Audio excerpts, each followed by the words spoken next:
Hey, you random stranger, how you going? We have a lot of thoughts to get through today before watching Madoka Magica episode 11. Thoughts that have evolved pretty dramatically over the last couple of eps. First, Sayaka's soul transformed into a witch called Octavia. There were a lot of cool, and when I say cool, I mean devastatingly tragic details about her witch form and her labyrinth. The awful conversation on the train that pushed Sayaka over the edge literally manifested in her labyrinth as these crisscrossing train tracks wrapped around a crushed chessboard. Train tracks to me represent like inescapable, predetermined paths, while a chessboard suggests control and strategy. So I took it to mean that despite how hard Sayaka tried to retain control after she found out the truth about magical girls and soul gems, she still kind of lost it and ended up crushed by the things that she couldn't change. There was a full orchestra inside the concert hall, but what was interesting to me as a violinist was that it's not really a proper functioning orchestra insofar as it's made up only of violins. It's basically a sham orchestra. Octavia / Sayaka looked like this monstrous, twisted kind of opera singer or performer. All of this together possibly referencing how Sayaka felt like a sham twisted hero because of all the intrusive, selfish thoughts she had while she was still a magical girl. The conductor's shadow was also like way out of proportion, much larger than it should be. Again, I think just calling to mind how Sayaka's fate was never in her own hands. It was being conducted by Qubey, by circumstances, from Lord Sylph. The song playing during the fight with Sayaka's witch, Octavia von Seckendorf, is a version of Sayaka's character theme. And interestingly, that is another connection to Goethe, surprise, surprise, because Growl Mouse pointed out that a dude with the name von Seckendorf actually lived with Goethe for 9 years and set his songs to music. So there is a very clear connection there, which was cool to learn. And then Lord Sylph put down Octavia's official description, which reads, "The Mermaid Witch," which alludes to Hans Christian Andersen's original The Little Mermaid, in which the main character is also overly idealistic and sacrifices herself and then dissolves into sea foam. Her nature is to fall in love. Looking for the feeling that moved her so long ago, she moves with the entire concert hall. Her fortune only turns under the weight of memories and no longer moves toward the future. Nothing will reach her any longer. She will come to know nothing more. She simply allows no one to disturb her minions playing. I think that fixation on the past and like the eternal tragic romance was reflected on, for example, the shield-like dress that Octavia wore, which had the saber Sayaka used stabbing through a heart, a direct reference to Sayaka's broken heart when Hitomi and Kyosuke started hitting it off. Her selfless wish, set in motion the very romance that would be the source of her despair, and the weapon that she used to protect others became the symbol of her own destruction. Some final details from Cheshire Chaoist that I'm glad they pointed out, because I was like, what is the deal with these flying wagon wheels? They wrote, with these single wheel attacks, it can vaguely be connected to Octavia's / Sayaka's crippled state. Katawa can be read as one wheel or one wheeled, and it can be read as crippled in a derogatory sense. There's one more thing I thought of that it could be a reference to, and that is Kyosuke's initial disability. The very thing that Sayaka's wish healed became a part of her witch form's attacks. Also, Octavia is deaf. She will never hear anything ever again. Not music, not her best friend's cries. This, to me, was probably the most heartbreaking detail, even though there are a lot of heartbreaking details. It is sad that she couldn't hear Madoka, but also the loss of music. As someone who loves music and studied it and breathes it, whenever someone asks me that question, like if you had to give up one of your 5 senses, which would it be? My answer is always, well, I'm not sure, but definitely not my hearing. It made me think of Beethoven too, who is famous for losing or starting to lose his hearing in the years that could have been considered at the time the peak of his career. And he wrote these despairing letters in which he contemplated suicide and bemoaned how his hearing loss cut him off from society, and also the very thing that gave his life meaning, which was music. But Beethoven has one up on Octavia because he eventually found a way to channel his suffering into some of his greatest works, including the now iconic Fifth Symphony. He effectively gained a new lease on life, whereas Octavia faced an endless performance in complete silence, cut off from anything or anyone who might try to save her,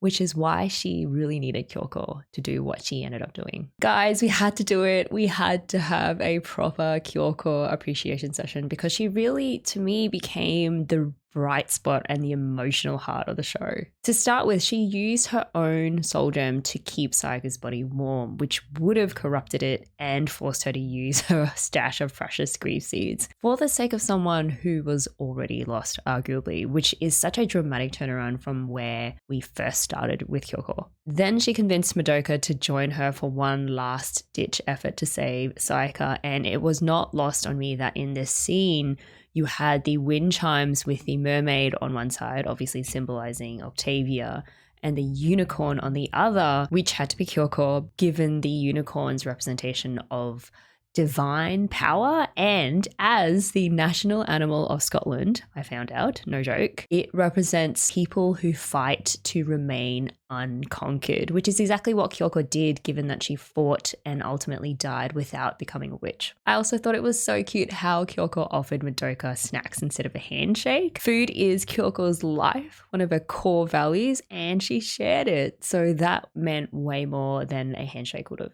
She also gave Madoka great advice about how you should never become a magical girl to feel useful or needed, because then it's a choice based on a personal psychological need as opposed to a genuine external necessity. It should only ever be a last resort. And this is something I feel the other girls miss, arguably even Homura, who we will talk about later. When you contract with Qubey because you feel worthless, you're trying to solve an internal problem with external power, which never works. The most piercing part about what Kyouko said was, if you have a good life already with people you love, why would you ever be so stupid as to throw that away and become a magical girl? It directly contradicts this heroic narrative that, again, the other girls seem to build up in their minds, especially Madoka, who blatantly does have a wholesome family to return to. And that took me back to episode 1, where we saw that glowing perfection of Madoka's family life. And it felt weird to me at the time. And this is why. It was a setup to get to this point.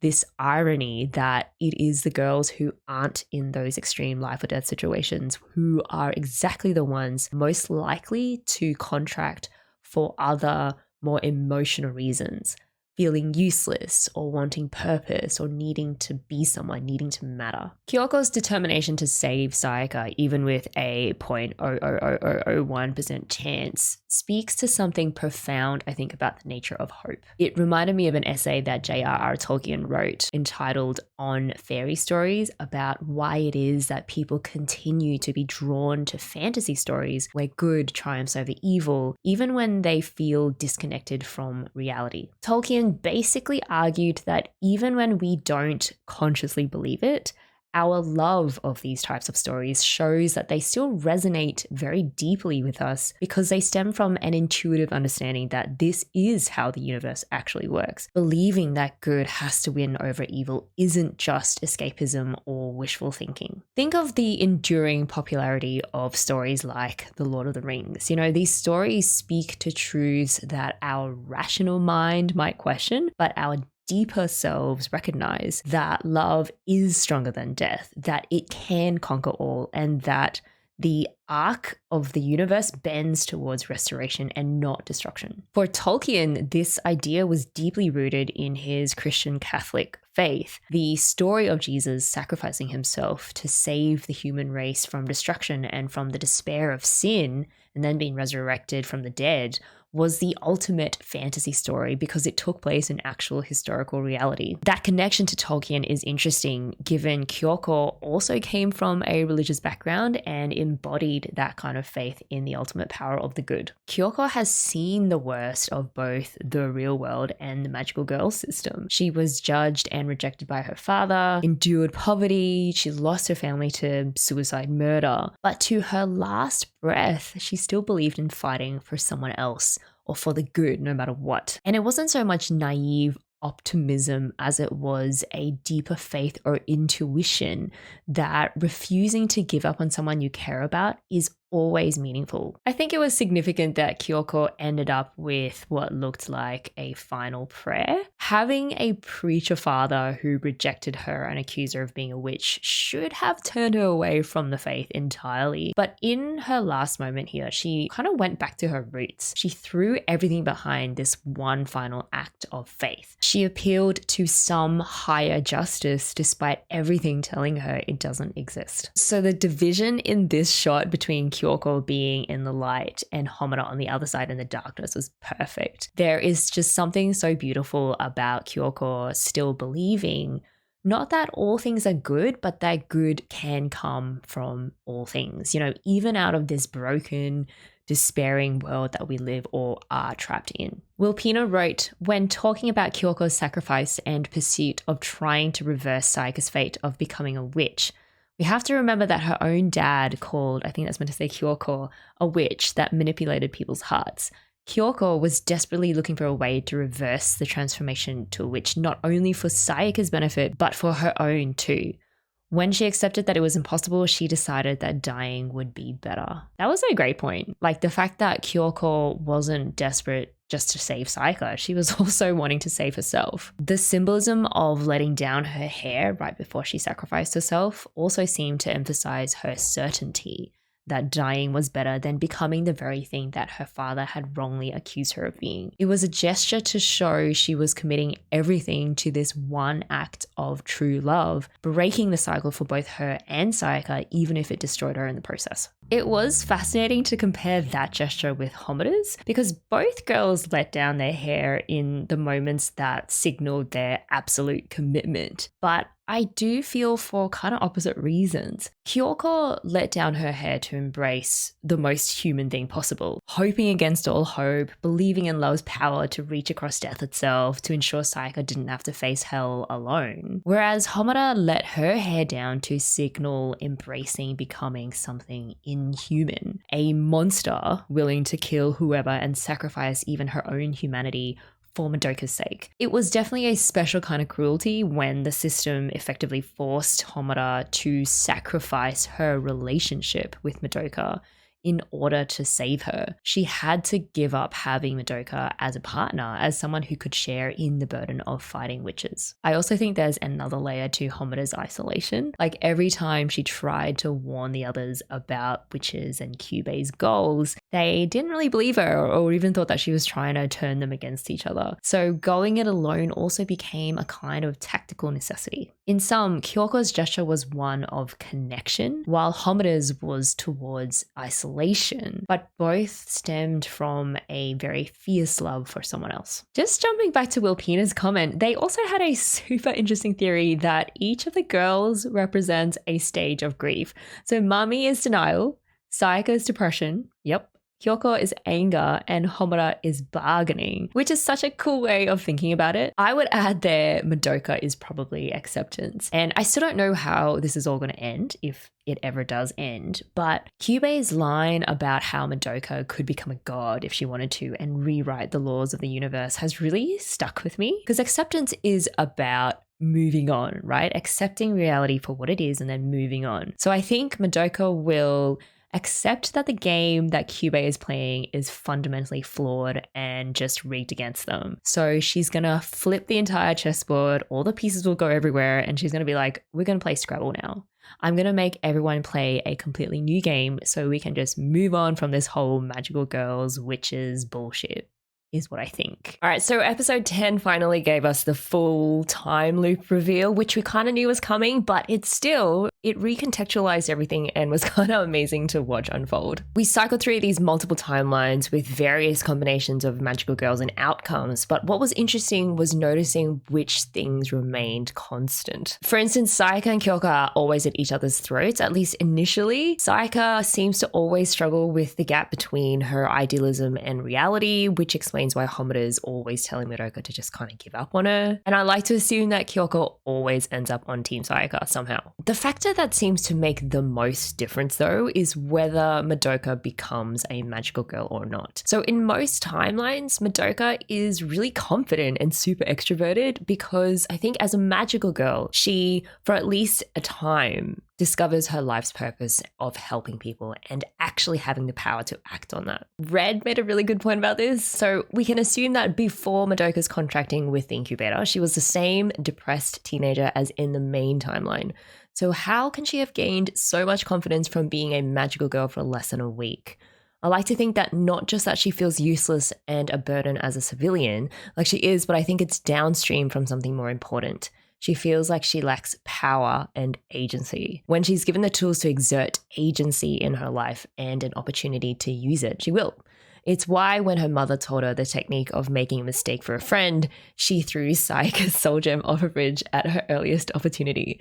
It is why she followed Mummy and Sayaka during their witch hunts, ready to make a wish at a moment's notice. It's why when told that there is a chance to transform Octavia von Sekundorf back into Sayaka, she chances it. She wants to help, and if there's a way to do that, then damn it, she's gonna try. I love that, and I think like the cruel irony we can draw out of that is that the version of Madoka that exists in timelines where Homura successfully stops her from becoming a magical girl and contracting with Qubey and is saved thereby from becoming a witch, that version is saved only to be condemned to another kind of suffering, which is a life without power and agency. It's Schopenhauer's pendulum. Cooperation between the magical girls also differs. So in the other timelines, the girls tend to work together, Mummy and Madoka especially. But in our original timeline, it was every girl for herself. So it's not just that Madoka is the key to defeating the Valpurgis Nacht and then the eventual destruction of Earth, but I guess that Madoka's presence as a magical girl also seems to make collaboration more likely. Whereas when she doesn't become one, loneliness and like territorial behavior prevail. She's the heart that keeps the system human, which leads to some pretty interesting thoughts about how certain individual people or leaders can influence the overall culture and behaviors of others in major ways. It's like the great man theory of history, except for magical girls. Although to be fair, even when there was cooperation, it never ended well either. Like that timeline where Mummy killed Kyouko, and then Madoka, with very little hesitation, killed Mummy, which I found shocking. But, you know, like Red said, give Madoka the power to do something and she will do it. On that scene, by the way, Aliquis pointed out a very important detail, which was that when Sayaka, Kyouko, and Mummy died within 30 seconds of each other, Homura barely reacts. Her only concern is reassuring Madoka. So I went back and I was like, oh shit. I mean, it tracks what we already knew about Homura, but still, this is just actual proof that their deaths mattered to Homura only insofar as they hurt Madoka. And that really makes what Homura said about Madoka being her one and only friend hit different. She never really was friends with the other girls, ever. Not in the accumulated years and years of all the timelines that she's lived through. And I think that speaks to something murkier inside Homura as a person and the danger that that kind of prolonged isolation can lead to. Homura's wish that she wants to redo her first encounter with Madoka to be the one protecting her instead was accidentally brilliant because it created this infinite loophole that even Qubey didn't see coming. The system basically has to keep giving Homura chances until she actually succeeds at keeping Madoka from dying, which kind of makes me think back to, again, Qubey's hint at Madoka becoming a god, because usually if you're an immortal god, you cannot die. So the system or Qubey could fix Homura's loophole with another loophole. I feel like no matter where we turn in the series, we always bump into another cruel irony. So Shredderman explained more about Homura's powers, and it's another example of how any choice the girls make is basically a choice between a rock and a hard place. They wrote, Homura is in complete control of her time travel. She travels back by rotating a shield at 180 degrees, which flips the hourglass inlaid in it upside down. That hourglass is also how she stops time. By flipping a switch on her shield, she opens the flow between the top and bottom portions, allowing sand to drop between. Once all of the sand has fallen from the top to the bottom, Homura can no longer stop time until she flips her shield. This implies something terrible for Homura. Even if she does defeat Valpurgis, she will no longer be able to fight once her sand runs out. She would have to choose between letting her soul gem degrade and becoming a witch, or overriding the victory that she suffered so much for. Aside from like the really cool mechanics of how that actually works, I think that makes Homura's situation even more hopeless than I initially thought. Defeating Valpurgis Nacht doesn't end the fight against the magical girl / witch system, and there's still probably 100 different ways it could be the ultimate Pyrrhic victory and end in either Homura or Madoka succumbing to despair, and like either of them turning into the greatest witch ever. Also, just as a side note, we did see like a small glimpse of the Valpurgis Nacht, which was the thing that I thought was a giant bird in Ep 1, but it kind of looks more like a cog wearing an upside down blue dress, which makes me even more confused, and I have even less of an idea of what it's meant to be. But it is one of the more absurd things I think we've seen in relation to witches, which does make sense given that it's meant to be like this amalgamation of witches. Thank you, Kenneth Elder, for illuminating the maths on Homura's redos. They wrote, according to a few other materials and interviews, Homura at this point has done almost 100 rests. If you note the calendar and the events of this episode, each loop is about 45 days long. Depending on if you put almost 100 at 90 or 99 times, that is roughly 11 or 12 years to constantly be trapped in a never deteriorating and inescapable situation. Homura's commitment to Madoka is legendary. It is indeed legendary, and it's also, to me, incredibly sad when we think about what might be driving that commitment. After Homura watched Madoka die saving her, I'm assuming for the first time, she said, I wish you could have lived instead of saving someone like me. That phrasing, someone like me instead of saving me, is the kind of language used by someone who has completely internalized their own worthlessness. She doesn't even see herself as a valuable individual. Instead, she categorizes herself as a class of person, so fundamentally flawed that Madoka's sacrifice for her isn't just a tragedy, it's some kind of cosmic injustice. And then that brutal self-assessment became the foundation for everything that followed. So weirdly, I think the strength of Homura's self-hatred is what accidentally broke the system, or at least caused that glitch. But getting what you wish for, of course, in this world somehow always turns into a nightmare. Homura is trapped in this endless loop, kind of by choice, but also kind of not. Watching the person that she loves die over and over, becoming colder and more dead inside with each reset. The more Homura goes through the trauma of repeated failures, I feel that there is a danger she becomes increasingly detached from the morality of any victory that she could possibly claim. We kind of saw that from the way that she casually or despairingly suggested to Madoka that they should just solve things by destroying everything together. That's what despair does to you, let alone despair piled on for years and years. Maybe Homura is more like Sayaka than she cares to admit, in that while she does genuinely want to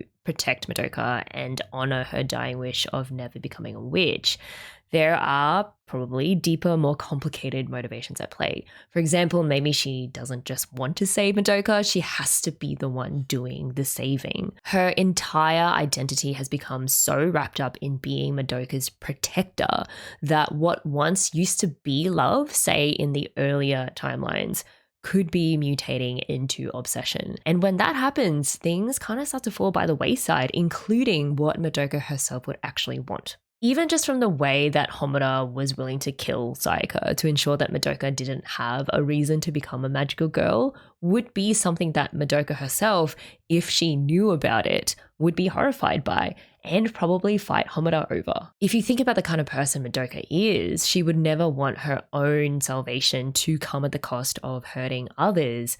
But every time Homura resets the timeline, she is effectively taking that moral choice away from Madoka. Going on from that, like something disturbing that came to me thinking about these episodes is the new information we have to guess at why Madoka is so powerful. Yes, she is naturally kind and compassionate, and according to the universe balance principle, the more people that she helps, the more people she curses as a witch. But as an extension of that, every time Homura resets time and Madoka becomes a magical girl and sacrifices herself to save her friends and the world, that potentially adds to the tally of how many people Madoka has helped, which means, as per the balance principle, it also grows the number of people that she will harm as a witch, which means that every time Homura fails and then resets and fails and resets, she might actually be making Madoka's final fate exponentially worse. Now, that may be the wrong take because I'm not sure if the moral weight of numbers carries over into the next timeline, but I hope I am wrong for Homura's sake, because for someone who does love Madoka so much,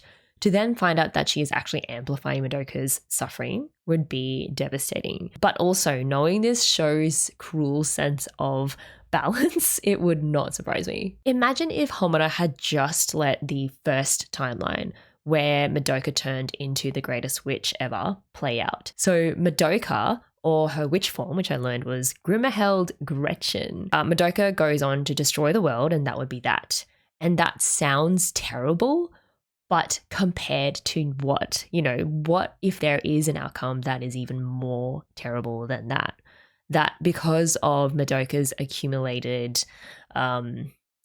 goodness, I don't know, 10 worlds instead of just one world gets wiped out. The last thing I want to talk about and go back to is Qubey's explanation about entropy. The case that Qubey made for doing what they do to magical girls is that the universe is running out of usable energy, and emotions, particularly volatile ones, somehow supersede the second law of thermodynamics, which allows them to harvest excess energy and thereby saving everyone everywhere in the universe, including the human race, basically. As Qubey was explaining this, there was this random shot of empty chairs, probably maybe showing all of the sacrifices that have been made up until this point in the name of saving the universe from increasing entropy. The idea that humans generate more emotional energy during their lifetime than at birth was pretty cool to use as a reason for why we would make great batteries. Our emotional lives is true, you know, they do become richer as we age. And not only that, but Qubey low-key called adolescent girls the most potent batteries because they ping pong between hope and despair, which kind of make me chuckle a bit because it does give an interesting meta explanation for why magical girls as a genre exists. Like, it's because apparently teenage girls are so emotional. On the morality of Qubey's rationale, Gori wrote, the whole Qubey morality question really shows how, even though logically utilitarianism seems like the best moral framework to follow, that isn't reflected in our intrinsic moral feeling. Even though it might be for the greater good, we don't feel right about sacrificing a few for the many. Our moral feeling obviously takes more into account than pure min-max calculations. That is an excellent point, and I think related to that question of morality is whether Qubey intentionally deceived the girls or not. And I think any meaningful discussion about whether Qubey deceived the magical girls has to start with the critical preliminary question: what moral framework are we operating from? Because without establishing that common reference point, it is easy to end up talking past each other. If you're coming from a human moral framework, for instance, then yeah, obviously Qubey deceives them. They hide the most important details about what becoming a magical girl means, and that's hard to paper over as something other than deception, either by omission or emotional manipulation. Like Iguri said, to us humans, that feels intrinsically wrong, and most legal systems, human legal systems, do recognize that as wrong. There is such a thing as legal informed consent. But if you see it from Qubey's alien perspective, they are not being sneaky. They are just optimizing the maximum efficiency to save literally all life forms in all the universe. Having said all of that, I think the did Qubey lie or did they not lie question is kind of surface level. What's more interesting to me is borrowing again from modern law systems and looking at how a lot of crimes consist of two components. There's the actus reus, which is the guilty act, and mens rea, the guilty mind. It is what differentiates murder from manslaughter. So in both those crimes, there is the act of someone being killed, but it is murder if there is mens rea or premeditated intent to kill. And it's the lesser crime of manslaughter if death was caused without specific intent. So even without malicious intent, you can still be held responsible for the outcome. The difference is how responsible you are. Similarly, you could argue that Qubey fulfills the actus reus or the guilty act part of deception. We already said before that they conveniently forget to explain how soul gems work. They wait for these opportune moments to spring the contract on desperate girls. And they say certain things to push girls towards making choices that benefit their designs. But when it comes to determining whether they had intent to engage in deception, that's where things can get a little complicated. And again, it depends on your moral starting point. On the one hand, I think it's very hard to argue that Qubey isn't an intelligent being who knows human psychology enough to exploit it. On the other hand, from Qubey's perspective, there is no malicious intent at all. If you genuinely believe that you're saving the universe and see human suffering as just irrelevant background noise, then are you really intending to deceive? You could argue that Qubey could qualify for, say, like a lesser charge under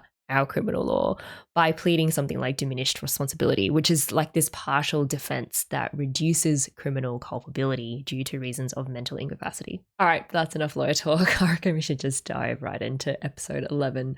So if you guys are ready, let's do it in 3, 2, 1, play.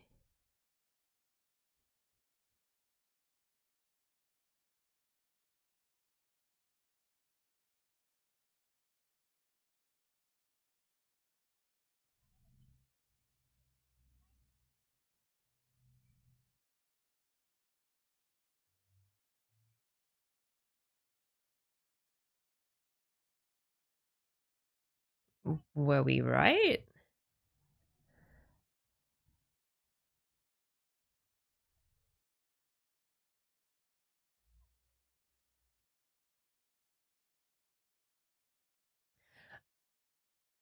I think we were. The lives do carry on over into all the timelines.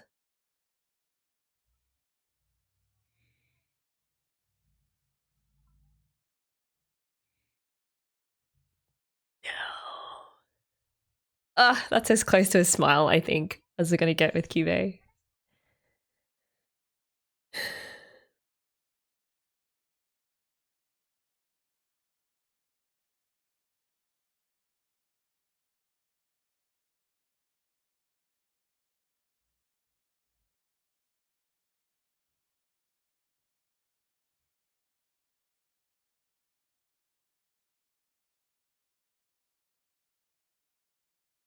There's the cog.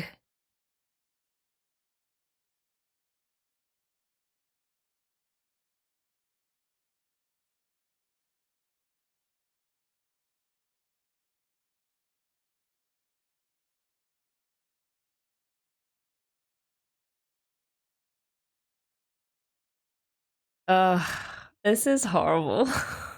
Oh my god.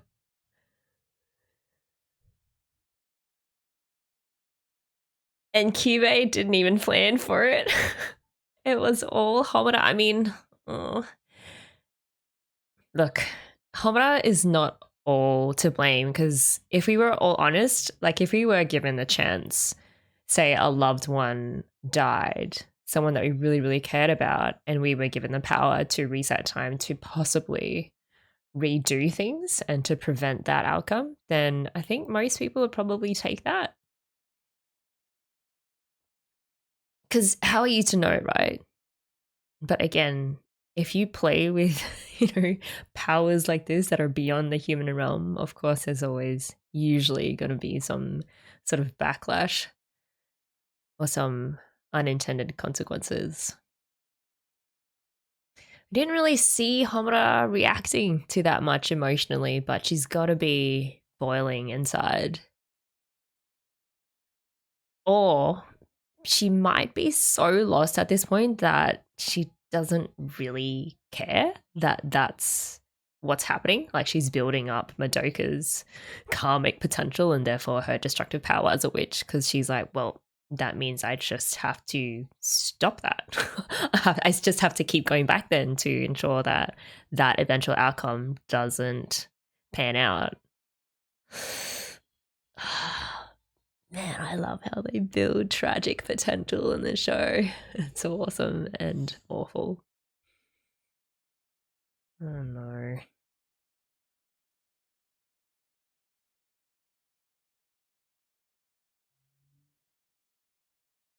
In a hotel.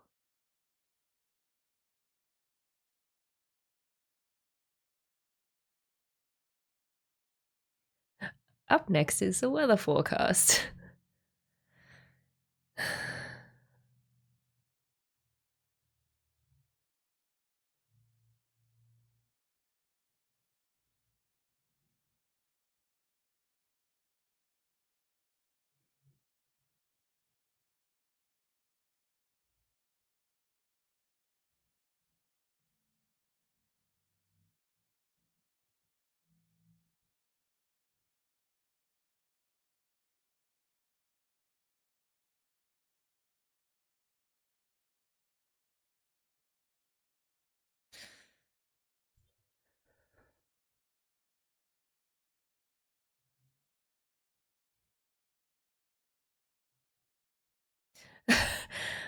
Humans. Hey, there was someone in the comments that compared how Qubey sees humans to how we sort of see animals and justify our slaughter of them. Yeah.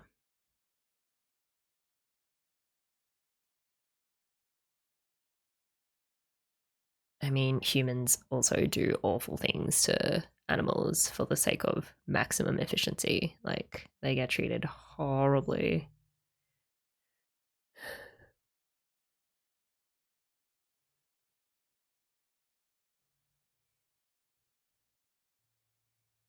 Not really. Not if you're pumping them full of antibiotics.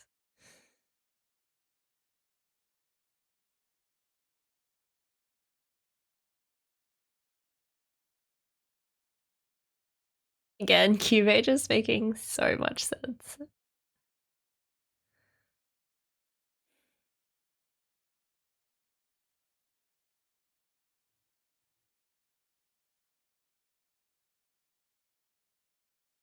Man, how are they doing this so they can conjure like labyrinth type things, dimensions?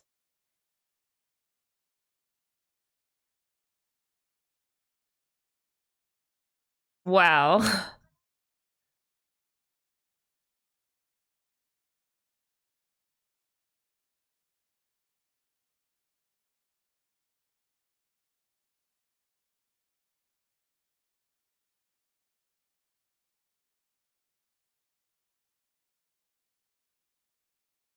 I bet Joan of Arc was one of them. Aw.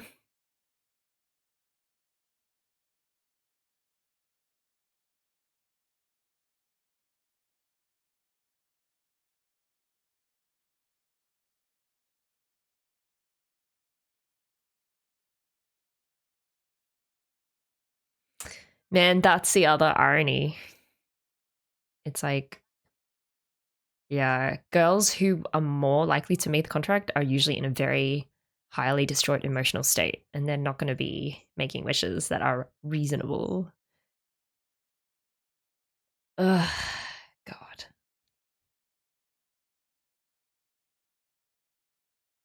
That was an interesting point, though, about how suffering has kind of been the seed from which a lot of humanity and civilization's progress has been born.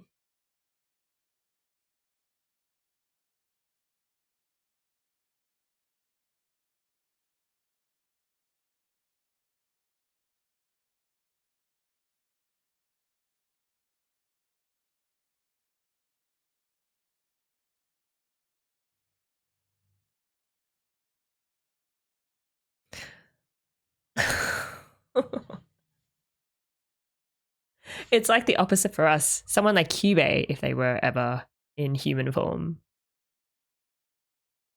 would be considered having some sort of, mental disorder.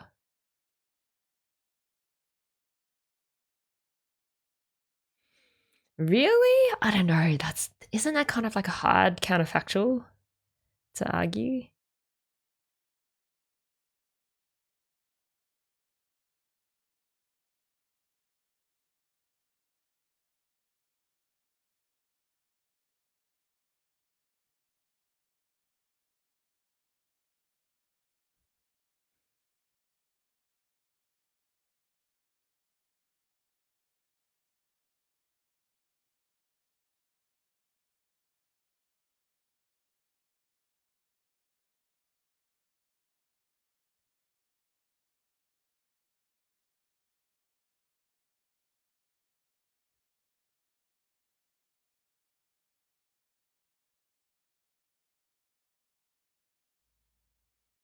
Man, poor Hitomi as well.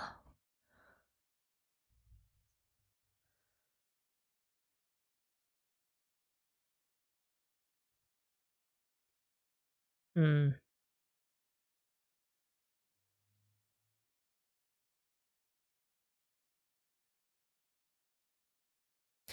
In times like this, you definitely need a stiff drink.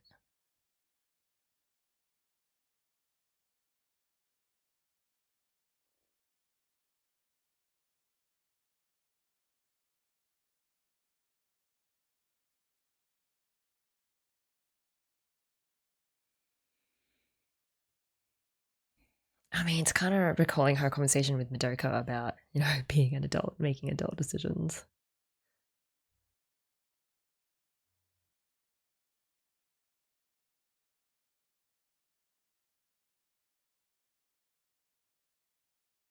What is that?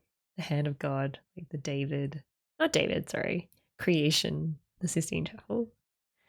Interesting symbolism there.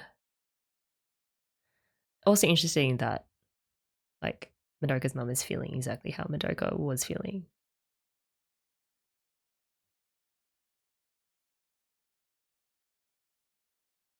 That more Faust?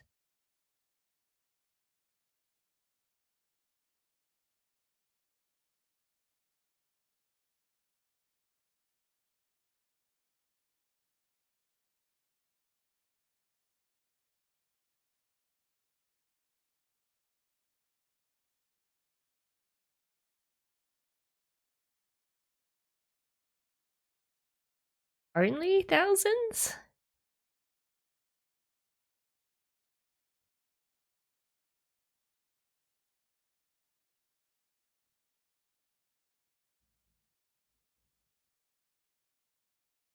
Not by you.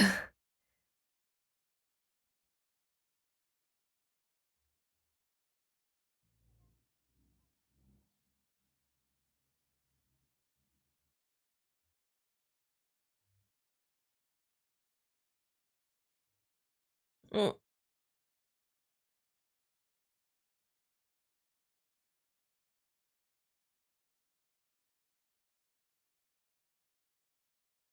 Man, Homura is so dead.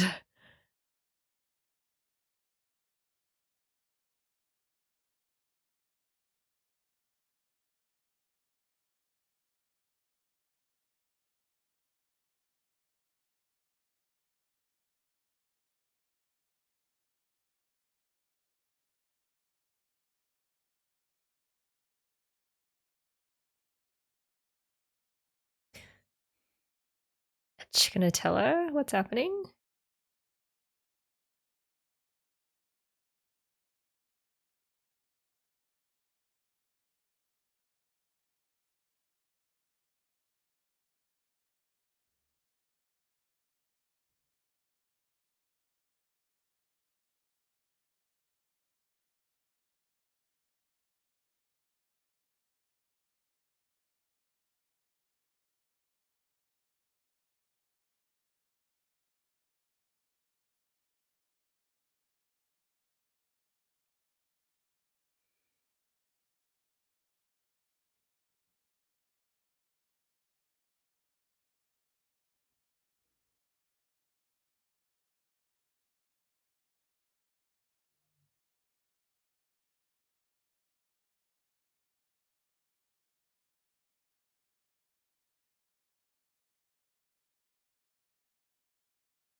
Hmm.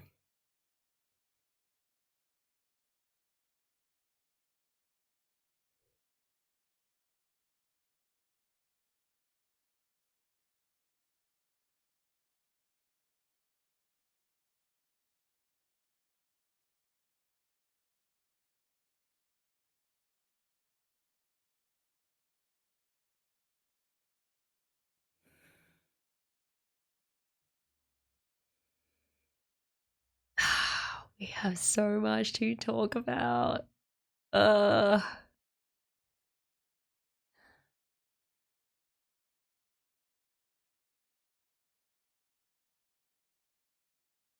oh no, it's coming.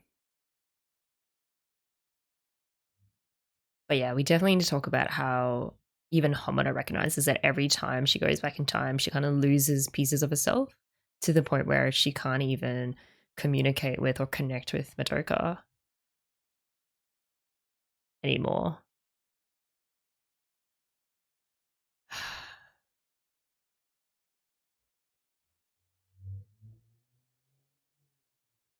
I don't think it's because of like, magic or whatever. It's kind of just how humans work. Like, yes, they are magical girls, but they are still human in some sense. And the more you subject yourself to trauma and don't resolve it and just get wounded over and over and over, your psyche just kind of breaks. Like the hopelessness.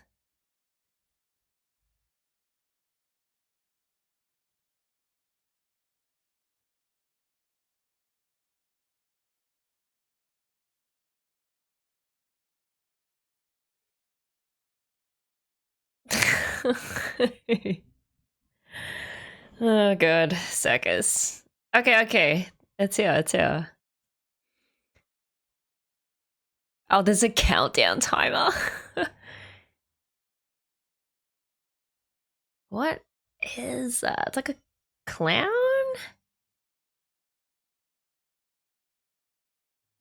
Love the epic choir.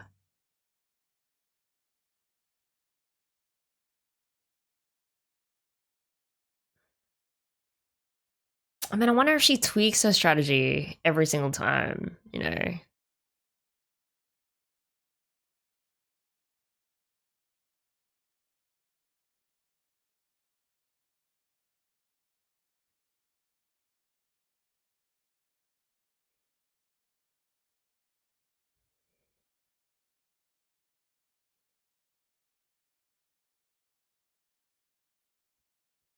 Kind of looks like an opera performer again.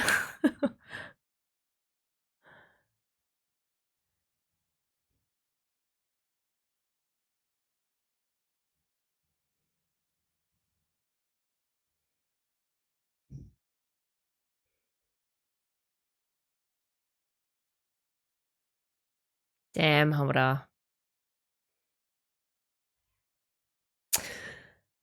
Oh, God. How do you fight something that's like emitting creepy laughter like that? That's so scary.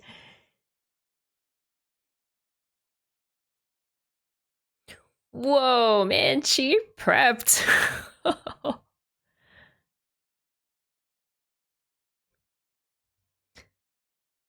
I mean, the thing is, what's to stop? Like, again, say Hamada wins, who's going to stop her from turning into the greatest witch ever, given the amount of magic she has to expend?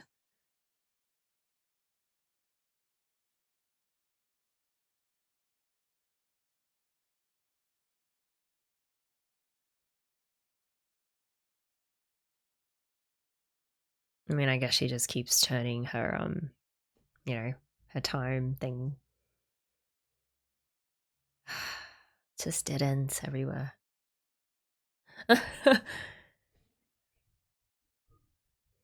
Why are you still asking Qubey these questions? Exactly.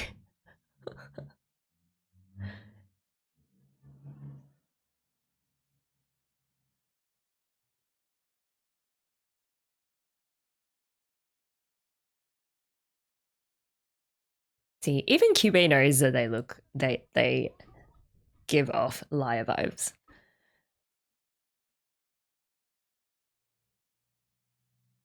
And that only makes Qubey happy. So it's a bigger battery for them.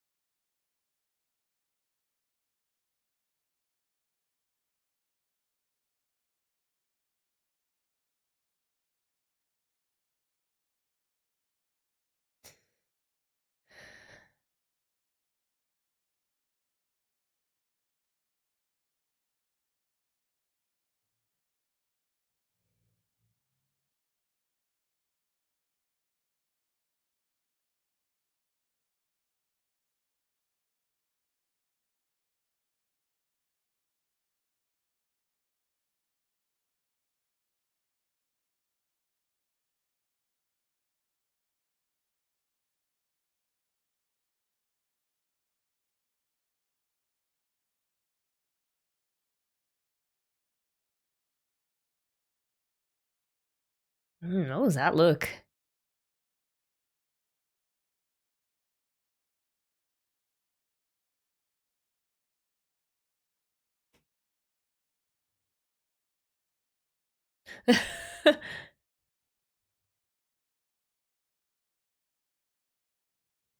On the stairs as well.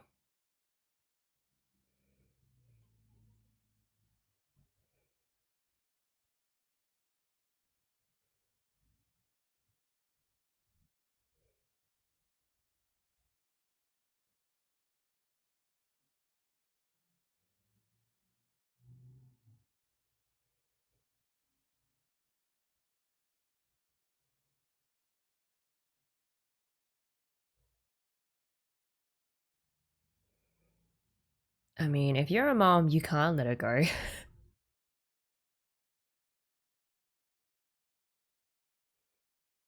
Mom!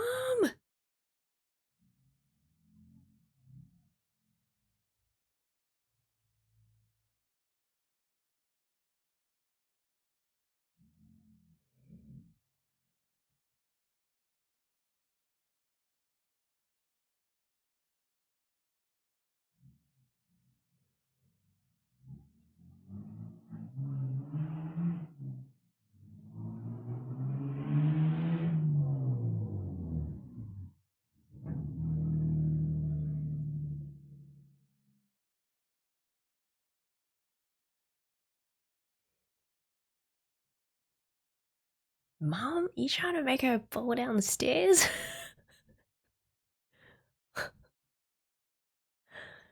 That's crazy. That would never ever happen in real life, but here we are. Why are they like always upside down? What does that mean? Just like completely twisted?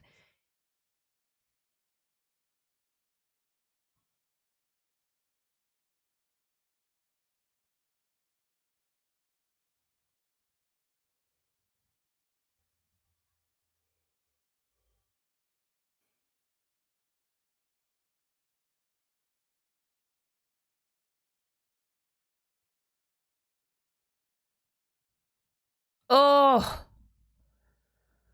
ooh.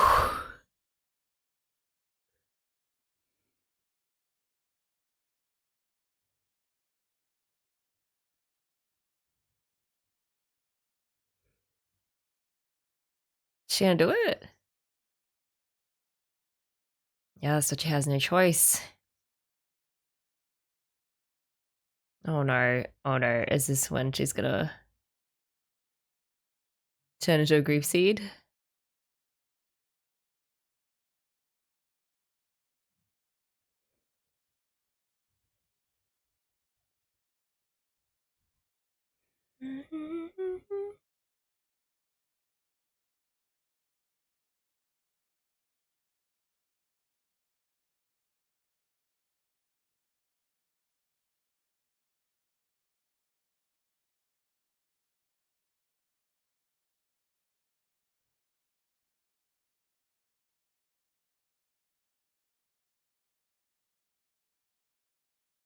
Is she gonna talk nicely to it?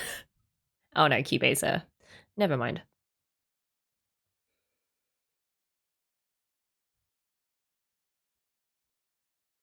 Oh, here we go. Here we go. Oh no. We are going to do episode 12 next time because I need to like gather my thoughts. Oh my god.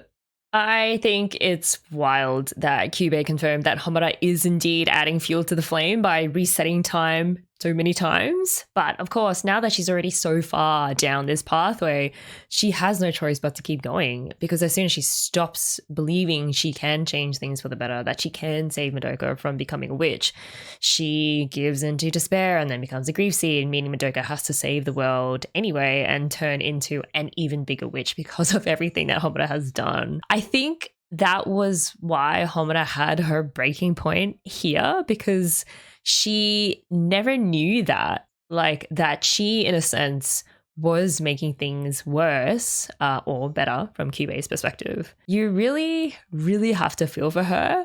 I do, though, have to say that I admire how elegant of a trap it is. And it's not even by intelligent design, really. Like, it's more how karma works in this world and the natural laws that play out regarding karmic potential. I also enjoyed, if that's the right word, when Qubey was showing Madoka how far back magical girls in history have existed and endured the suffering of their good being perfectly equalized or balanced out by evil, but that has been the cause of these catalysts for civilizational progress. Like, without destruction, there is no creation. Yeah, it's like really, really depressing. I do also kind of want to solicit opinions on when Homura was like, the more I do this, the further in time we drift from one another. And I think she meant, and again, there may be multiple ways of interpreting this. I think she meant in the original timeline where she first met Madoka, they formed such a bond with each other, and their relationship was characterized by support, mutual trust, this camaraderie when they were fighting witches together. And then when the fight turned sour, promising each other that they would be together, or, Homura would find a way to save Madoka. And that is what Homura has been doing. But because Homura has been doing this close to 100 times, it's the natural attrition of your connection to this person. How do you keep facing this person and figuring out your emotions towards this person who, to them, you are a complete stranger, but to you, they are like the center of your entire being and has been for all of these years. And from that damaged core of their relationship, it's like everything else kind of crumbles away. Like, how do you communicate with this person? How do you love this person from a distance? Or how do you just quickly rebuild all of those intense, close emotions with this person without overwhelming them? And I think that is actually also a very potent source of pain for Homura. And it also makes her incredibly human, despite all of the other things that suggest that parts of her really aren't human anymore. As to what I think is going to happen next and final episode, Madoka's gonna Hulk out. Like, I think she's gonna take on a god form to somehow make it so that this karmic law that all magical girls in all of history have had to be subject to, that their good must always be balanced out by an equal amount of evil or curses. I think she's going to break that. But honestly, because I'm just a forever cynic, I think there's going to be another equally, if not more, horrible equation that gets put in place. Or Madoka could just accidentally stumble into just the perfect solution and Qubey doesn't exist anymore and everyone's happy and no one has to die. That could also be a possibility.